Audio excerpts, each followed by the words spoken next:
Critically assessing remakes can be challenging because, unless it's a reimagining, the discussion typically devolves into why it's better or worse than the original. Silent Hill 2 2024, conversely, is in a bit of a quagmire. While there's plenty to love about the remake's new atmosphere, improved voice acting, new combat system, and reworked bosses, the remake also introduced a plethora of issues hampering the original's vision. While some of these issues appear small on the surface, the devil's in the details with this game. In my opinion, Silent Hill 2 2001 is such a memorable game for its open-ended minimalist story, outstanding soundtrack, nuanced cast of characters, haunting atmosphere, and its incredibly tight pacing. All these pieces harmonize to create one of the most captivating psychological horror games ever, and unfortunately, when you remove or alter one of these elements, this surreal experience begins to crumble. In today's video, I'd like to discuss my relationship with Silent Hill 2 2024 after sitting on it for a few months. I want to talk about where I believe this game succeeds and where future remakes can improve, since Konami famously lost the source codes for Silent Hill 2 and 3. Before getting into it, the following video contains spoilers for Silent Hill 2. These games are best experienced blind, and I highly recommend playing them before watching this video, and the opinions stated are entirely my own. Also, instead of discussing the story, characters, and themes, which can be found in my original Silent Hill 2 video, this video will focus on Bloober Team's subtle narrative changes, new cutscenes, mechanics, and assessing the developer's interpretation of Team Silent's 2001 classic. In order to do this, let's briefly talk about what makes the original so terrifying and how the team achieved this terror. One of my favorite things about Silent Hill 2 2001 is how deliberately esoteric and minimalist it was. Silent Hill 2 isn't interested in explaining itself, rather it's focused on distilling a thematically dense narrative to its players while reflecting on events. Body language, obscure dialogue at times, clever use of imagery, symbolism, and monster designs are how the story is told. Piecing these together while exploring Silent Hill transforms this game into a terrifying nightmare. And while all these elements are present in the remake as well, 6th generation hardware heavily contributed to this unforgettable experience. Silent Hill 2 2001, like many horror games at the turn of the 21st century, established horror through leveraging a dynamic camera. Seeing this camera slowly reveal itself as it pans across an area is terrifying. The rising tension, potentially hidden monsters, and Team Silent dictating how much we see makes these dynamic camera angles horrifying. With the player's vision limited to play by Team Silent's rules, listening to the environment sounds like a great idea until these sounds induce a flight or fight response. And while this sense of dread can be momentarily alleviated by signs of life, some of these characters can look truly disturbing. However, this disturbing nature isn't a byproduct of 2000 CGI. This uncomfortable feeling is derived from the art direction carrying this otherworldly stylized reality aesthetic. While some of it looks almost believable, it can also look absolutely terrifying. We know this is clearly fiction, but believability provides this additional layer of horror that may shake you to your core if the subject matter hasn't already. The original game's surreal aesthetic with its minimalist open-ended narrative makes the original such a unique experience. Nevertheless, the original turns 24 as of writing this essay, and gaming has changed a lot. Silent Hill 2 2024 features a myriad of refinements and quality of life changes, with arguably the biggest one being its graphical facelift. While I've been critical of the industry shifting towards photorealism, I believe this aesthetic works especially well since this is what the original team had envisioned. Photorealism and psychological horror are like steak and potatoes. It just works. Seeing these fully realized characters with moving hair, pores on their faces, much improved voice acting, the highly detailed dilapidated environment, and the light and shadows reflecting off the environment in parallel with the improved sound design brings Silent Hill 2's immersion to another level. Unlike the fear of the unknown present in the original, the fear of the unknown is entirely different in the remake. Silent Hill 2 2024's atmosphere is genuinely incredible and much improved from the original, yet there's something so charmingly nightmarish with the originals. The aged CGI cutscenes, incredible art direction, and cinematography provide the original with this ethereal claustrophobic tone that isn't present in the remake. Conversely, the remake feels disturbing through its haunting environments and incredible lifelike visuals. These visuals make things more believable, which in turn makes everything more terrifying. Comparing these two games' presentations and atmospheres are fascinating because they both achieve the same vision through different execution. There's plenty to love about both of them, but Bloober Team has clearly went above and beyond to create one of the most immersive and atmospheric experiences I've ever played. Although taking creative liberties can always be divisive, Bloober did an exceptional job reimagining this classic with the new camera perspective while implementing a new and improved combat system. Silent Hill 2 2024's combat, like the voice acting, is a straight improvement over the original. Gone is the dynamic camera and gone are the tank controls. Now we have the tried and true third person over the shoulder camera. This camera angle obviously streamlines controls and introduces third person aiming. The remake also introduces the ability to dodge enemy attacks, switching weapons on the fly, and mashing out of enemies' grabs. Speaking of grabs, enemies are much more aggressive now. They'll either aggressively attack you or lie in wait ready for an ambush. If you want to survive this game, you have to dodge and aim your attacks carefully. I also love how deliberately clumsy and sluggish the combat can feel at times. James is an ordinary guy. He doesn't have any special training and clearly isn't prepared for his journey through Silent Hill. Translating this as shaky hands, slow reloading, and not the fastest movement is quite fitting. Not only does this improved system change moment-to-moment gameplay, but it also brings bosses to new heights. Bosses have been reworked from the ground up, ranging from new attacks to brand new additions. Some of them have their own areas and gimmicks you'll have to deal with if you want to survive these encounters, and similar to my thoughts on the combat system, these are another great addition to the game. The original's bosses were as good as they could be given the prior system's limited scope of actions. It's hard to be critical of bosses when all you can do is run, dodge, and shoot your gun. The remake's bosses are much more engaging with the updated controls and relying on dodging to survive. Unfortunately, the remake's combat system isn't perfect, or maybe I should say how much of it isn't perfect. Silent Hill 2 2024 feels like Bloober Team was proud of its core combat system and wanted to show it off. Now, this area of criticism is much more subjective than objective, kind of like everything in this video, but the remake feels like it has a lot of enemies everywhere. This is a problem because I believe great horror games operate on the less is more impetus. Amnesia the Bunker's monster stays terrifying because fictional games developed it to gather information and stalk players. And Resident Evil Remake zombies are scary because Capcom scarce use of them. The more time we spend with monsters and engaging with combat, the more comfortable we become around them, and when the rush of being chased or fighting a monster dies, the magic spell horror games cast begins to disappear. I distinctly remember feeling exhausted after reaching the Otherworld Hospital. Monster after monster after monster slowly detached me from I'm fighting for my life to another day in the office. Now, just to be clear, I really enjoyed the remake's combat, but scaling back the volume of enemies would have done wonders in my opinion. It's not like we're leveling up or unlocking new combos with every monster we defeat. Yet, regardless of how many enemy encounters we have, Silent Hill 2, unlike Resident Evil 4, still feels like a horror game. Then again, it's difficult to pin this feeling of exhaustion on the volume of enemies when all of the dungeons have been greatly expanded. Before the remake released, Matt Lennart, the remake's creative director, confirmed the game's length would be doubled, clocking in at around 16 to 18 hours on your first playthrough. Hearing this at the time, I was definitely worried where all this new game was coming from. Were they planning to rewrite the story? Were dungeons bigger? And who asked for this were some of the questions raised in my mind after reading this. Nevertheless, after playing the game for an hour, it became abundantly clear what was added, or should I say expanded. Silent Hill 2 2024 bolsters areas that are much larger in scope with many more puzzles when compared to the original. In addition to these expanded areas, new mechanics were added to change how we traverse them. Breakable walls and these movable carts can be found throughout the game. The breakable walls aren't bad, but there's definitely something funny about James breaking drywall with a 2x4. I don't know, it just looks funny. Now, these movable cart sections can disappear entirely. If these sections were removed from the game, nothing fundamentally would change. These sections feel like unnecessary padding since they don't add much or really anything to the game. Moving a cart to climb it and access another area isn't an immersive experience, and it doesn't create tension, horror, or anything, really.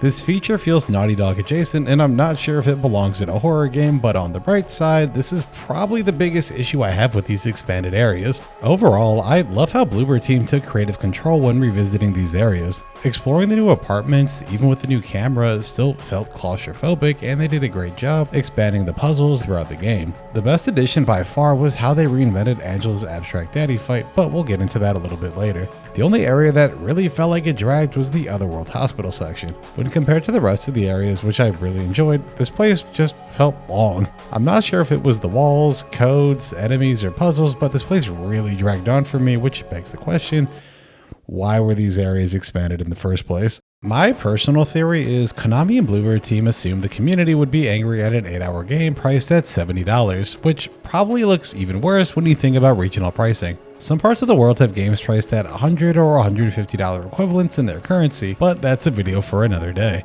Anyways, I'm assuming Bloober was given full creative control to adjust the original's runtime, resulting in a 16 to 18 hour long experience, and I think they went about expanding the game in the best way possible, mostly. Instead of adding a ton of new cutscenes and rewriting the story to fit the extended runtime, enhancing the scope of dungeons and adding more puzzles was a great idea. However, these expanded areas run the risk of exhausting players with the new runtime, and unfortunately, Konami, Bloober Team, Capcom, Creative Assembly, and other horror game developers are in a bit of a quagmire here. AAA horror game developers must choose between creating a tight, well-paced game that risks potentially disappointing fans with its short runtime, or create games like Silent Hill 2 2024 or Alien Isolation where they drag their feet across the finish lines. If we're being pragmatic, AAA developers really only have two options here. Scenario A, charge $40 or $50 for your game, or Scenario B, implement old school game design with tons of unlockables like Capcom does with Resident Evil. Resident Evil 2 2019, while being a short game, offers 4 scenarios and encourages players to speedrun the game with unlockables tied to game completion time and or which difficulty you choose.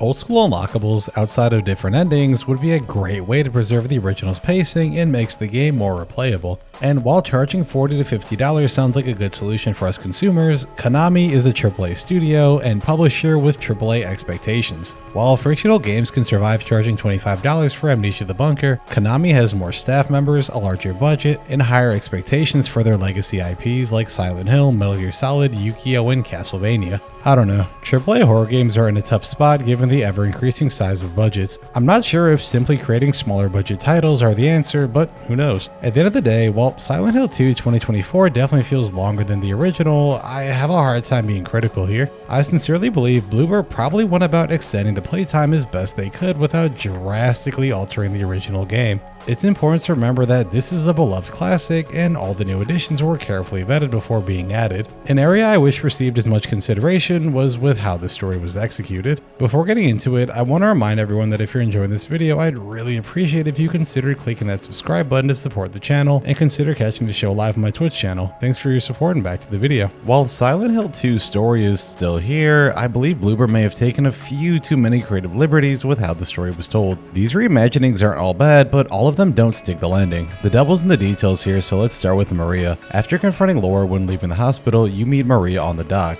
After this conversation, she tags along as you both search for Laura. While you're searching for her, James and Maria occasionally have this oddly charming small talk now. Like, they have this weird banter between them now that makes them seem like friends. Maria is clearly written to be this flirtatious interpretation of Mary, and James meekly responds to her either flirtatious advances, jealous remarks, or comedic comments. Picking up clues and running around with charming banter as you search for Laura feels like something out of Scooby-Doo. Moments like these can feel fun, but these emotions, in my opinion, are antithetical to the story that Team Silent is trying to convey. When I played the original, I vividly remember speculating the meaning of characters, monsters, environments, and what they meant to the overall story. Meeting someone that's the spitting image of your wife, dressed in an inviting manner, was weird as you search for Laura. Now, this strange tension is replaced with this odd, not so distant friendship vibe. Maybe this new dialogue was provided to make her death feel more impactful, I don't know. Unfortunately, she's one of the most important characters in the game as well. Monica Taylor Horgan, Maria's 2001 voice actress, was arguably the original's best voice actor, remembered for delivering an incredible performance. Her inviting tone when she's talking to James, a terrifying delivery in the labyrinth, and heartbreaking delivery at the end when delivering Mary's letter was simply outstanding.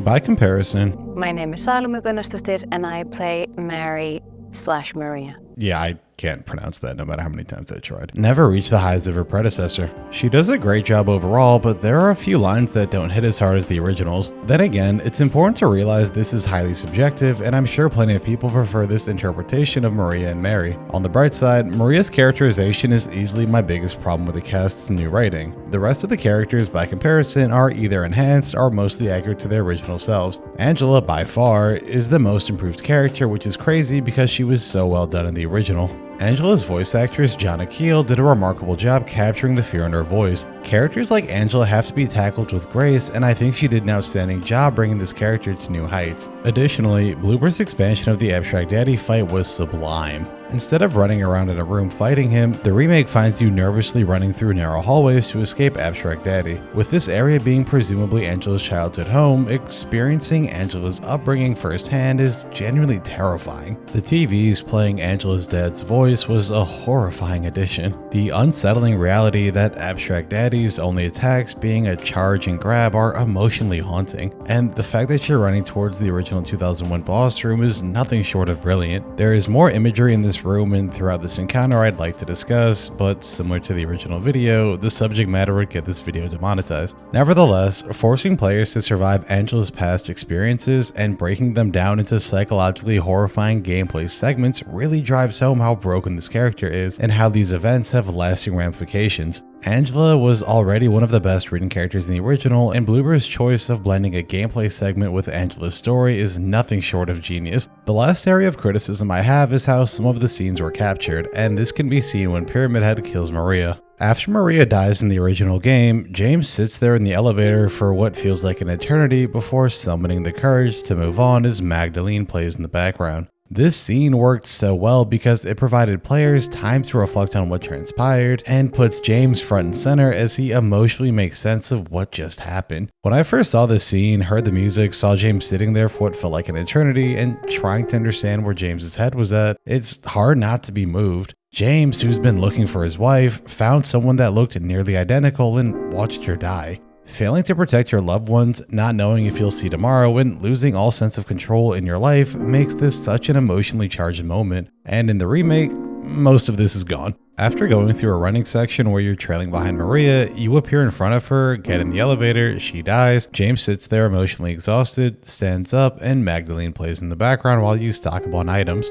James's blank stare at the screen in this well-lit elevator doesn't have the emotional impact of having your back turned. Similar to not looking someone in their eyes, turning your back to someone is how you hide your emotions. He's clearly going through a lot, but James hiding his face in a darker, more sinister setting allowed my mind to wander much more than the remake's interpretation. Magdalene feels much more haunting in the original scene because players are forced to hear it. In the remake, however, this haunting track starts when James is in the elevator and plays until you leave the hospital. This minor adjustment fundamentally alters the scene's tone. This sense of desperation, loss, and psychologically collecting yourself is gone as players gear up items and prepare for the next dungeon. While relatively small, it's important to let scenes like these breathe so players can understand how much these moments impact James and the overall story. Although this might have sounded like a giant nitpick, there are numerous scenes throughout the remake that lose some of the original's emotional weight behind them. The cutscene direction and how the story is told is mostly great overall, but there are a handful of new and returning scenes that have this tonal dissonance to it.